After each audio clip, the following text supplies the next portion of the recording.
Konnichiwa minasan, Chibi desu, Boku no Channel et yokoso.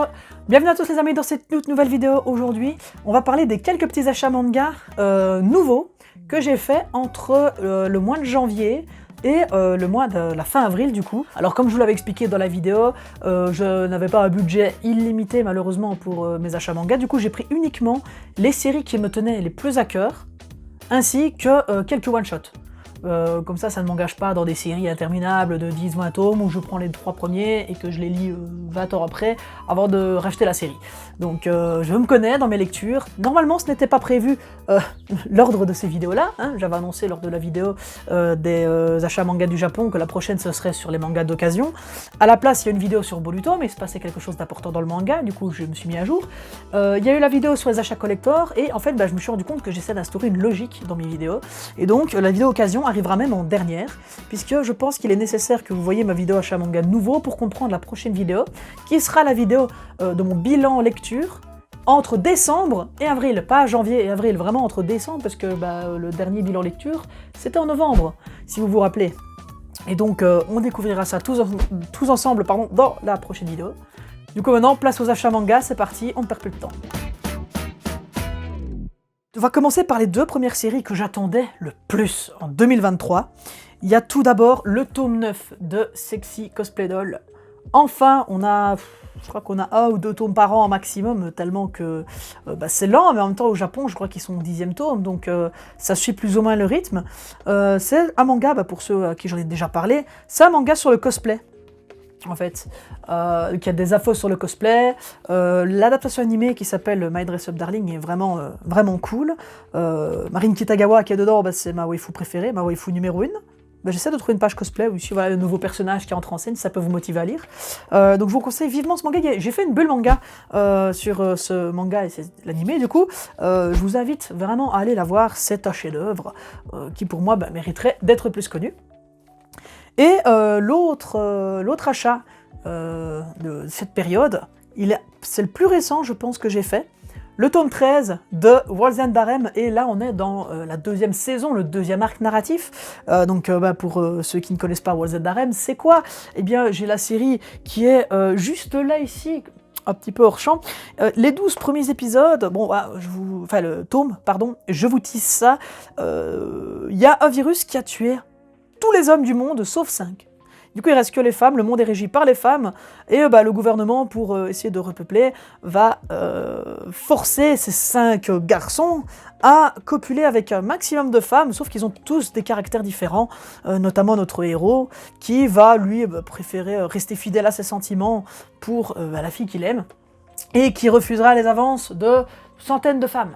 C'est un truc de fou, alors qu'il y en a un autre qui sera chaud la patte, qui sera plaisir, sauf qu'ici c'est la partie 2, donc il y a le gros plot twist à la fin du tome 12, et là c'est la suite. Il y a des tout nouveaux personnages, on voit aussi les personnages qu'on connaissait du premier arc qui sont devenus adultes, et on nous explique ce qui s'est passé depuis la dernière fois. Je pense qu'il y a beaucoup de choses, il y a beaucoup de culture. Beaucoup de culture, il y a de la reproduction dans tous les sens, si je puis dire, dans ce tome. Donc je l'ai déjà dévoré le jour où je l'ai acheté. Ensuite là, on passe sur une série de one-shot de mon auteur préféré. Je parle bien sûr de Tatsuki Fujimoto. C'est l'auteur, entre autres, de Chainsaw Man. Et donc j'ai regardé un petit peu sa bibliographie. J'ai toutes ses œuvres, sauf Fire Punch. C'est une œuvre en 8 tomes. Donc ça, vu qu'il n'y a que 8 tomes, je pense que je vais essayer de la trouver d'occasion très facilement, à 20 €. Il y a largement moyen. Donc on va voir tout ça en review. Look Back.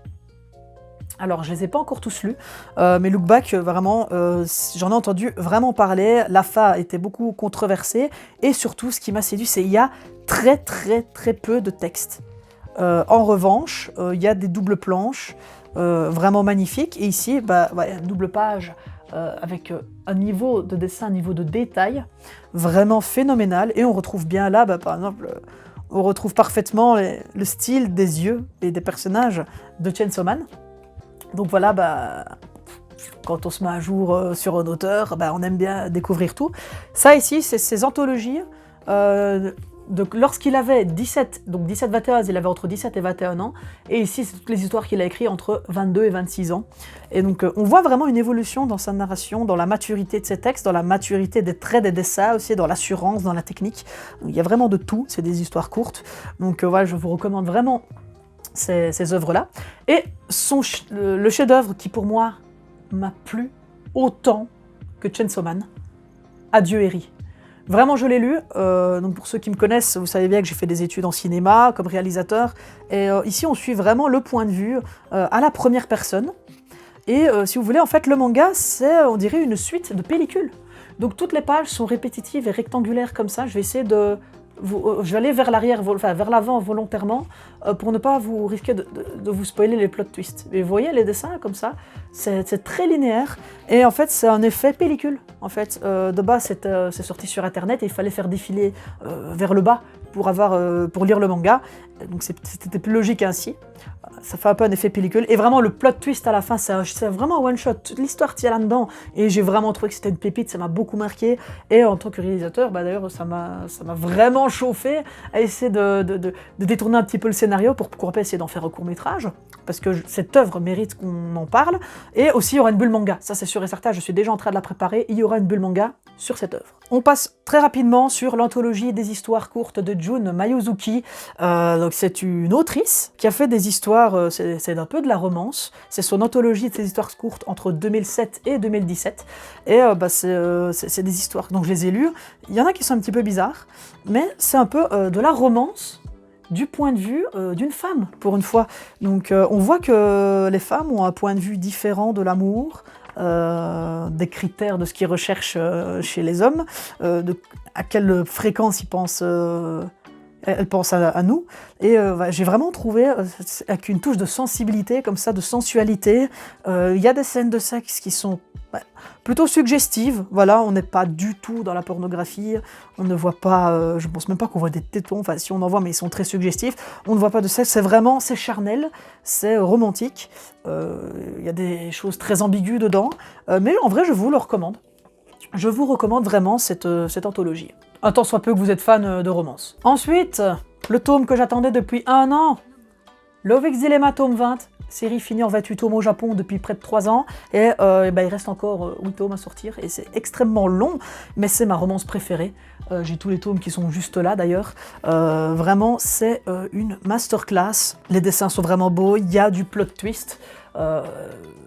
C'est tout ce qu'il nous faut, c'est tout ce qu'il faut. Je ne peux pas trop vous en dire sans vous spoiler, mais je vous en ai parlé, et évidemment, ça fera l'objet d'une bulle manga, c'est certain, parce que vous devez lire Love X Dilemma, mais voilà, malheureusement, Delcourt Tonkam n'édite que un tome par an, si pas 2 par an maximum, mais généralement c'est 1 par an. Donc j'ai pas envie d'être un daron de 30 piges lorsque j'aurai la fin de cette œuvre. De toute façon, j'ai lu les scans, donc je connais la fin, j'en pouvais plus d'attendre, mais c'est juste que j'adore avoir les tomes physiques et une traduction beaucoup plus professionnelle, bien sûr. Que serait une review manga sans le classico Blue Lock, bien sûr, le tome 12, qui est de très très loin ma couverture préférée. Donc je crois que je suis à jour. Non, j'ai oublié le tome 13 en fait, mais bon, vu que je lis les scans, j'ai pas encore acheté le tome 13, mais j'achèterai. Voilà, donc tome 12, on est dans la suite, de l'histoire, donc après l'animé, bien sûr. Et là, ici, c'est le tome 1 de épisode Nagi. C'est le parcours de Nagi au Blue Lock, selon son point de vue, donc les éliminatoires, son équipe, comment est-ce qu'il arrive au Blue Lock, son parcours avant le Blue Lock, etc. J'ai vraiment adoré, c'est vraiment très fascinant. Sa rencontre avec Léo aussi est un petit peu développée.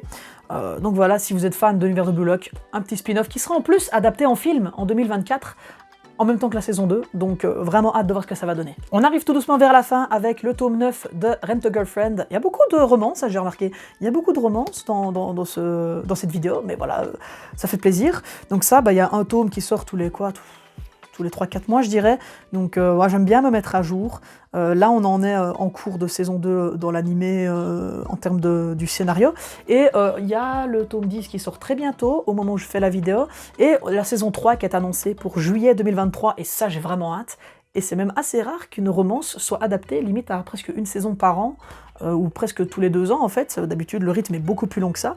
Donc voilà, vraiment, Si vous aimez la romance et qu'il y a des petites ambiguïtés avec beaucoup d'humour, lisez Rent a Girlfriend. Et enfin, pour terminer, une histoire que je ne cesse de vous parler depuis des années sur la chaîne, Higehiro, tome 2 ici. Donc j'ai le tome 1 qui était dans l'une des précédentes vidéos, et j'ouvre une page au pif et c'est la plus belle des planches, bien sûr. Voilà, donc je ne cesse de vous en parler. C'est une lycéenne qui se fait recueillir par un salaryman. Elle voudrait échanger son corps en guise de logement, sauf que lui, il dit non, je ne veux pas d'une gamine, ça m'intéresse pas. Par contre, je vais essayer de te redresser sur le droit chemin, essayer de t'apprendre la vie, de te rééduquer un petit peu pour que tu rentres chez toi et que tu puisses mûrir. Et lui, au final, en tant qu'adulte, va mûrir, pas mourir. Il va mûrir lui aussi, et ils vont développer une relation très amicale, un petit peu ambiguë peut-être par moment, mais il ne va jamais rien se passer entre eux, et c'est ça que je trouve vraiment magnifique. Le light novel, malheureusement, n'est pas encore édité en français. Le manga, tome 2 vient de sortir. Et je vous ai fait une bulle manga sur le sujet très récemment, c'était la dernière bulle d'ailleurs, donc je vous invite aussi à aller la voir. Elle est consacrée à cette œuvre qui m'a énormément marqué. Lisez Higehiro, vraiment, vous allez passer un très bon moment. Et voilà les amis, c'est la fin de cette vidéo, j'espère qu'elle vous aura plu. N'hésitez pas à me dire en commentaire ce que vous avez acheté depuis tout ce temps, depuis le mois de janvier. Donc c'était les soldes, c'était après les fêtes de Noël. On a peut-être reçu des cadeaux, on a peut-être reçu de l'argent, on s'est fait plaisir. Voilà, dites-moi en commentaire si vous avez profité de ce moment-là. Je dis quand même ça qu'on est en avril, hein. C'est quelque chose. Bref, dites-moi tout en commentaire, dites-moi aussi votre série préférée du moment. En ce moment, je suis à fond sur Oshinoko. Voilà, une dinguerie, je vous conseille de foncer aller regarder l'anime. N'hésitez pas à lâcher le petit pouce bleu si la vidéo vous a plu et à vous abonner à la chaîne pour ne pas manquer les prochaines vidéos. Ça me motive aussi et ça fait super plaisir. Quant à nous les amis, on se retrouve très bientôt pour une prochaine vidéo. Arigatou gozaimashita. Matane minasan, chibi desu.